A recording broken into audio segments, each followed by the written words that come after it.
राहुल नार्वेकर हे महाराष्ट्र विधानसभा अध्यक्षपदी निवडले जाणारे सर्वात तरुण नेते आहेत. त्यांचा राजकीय प्रवास शिवसेनेपासून सुरू झाला.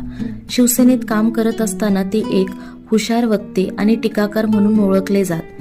नंतर त्यांनी राष्ट्रवादी काँग्रेसमध्ये प्रवेश केला आणि विधान परिषदेचे सदस्य म्हणून 3 वर्ष काम केले.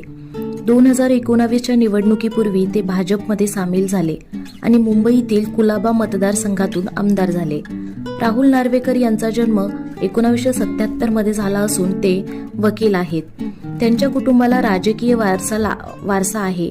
त्यांचे सासऱ्यांनाही मोठ्या राजकीय अनुभव आहे. रामराजे नाईक निंबाळकर हे विधान परिषदेचे सभासद आहेत. त्यामुळे महाराष्ट्राच्या विधानमंडळावर सासरे जावई जोडगोळीचे वर्चस्व आहे.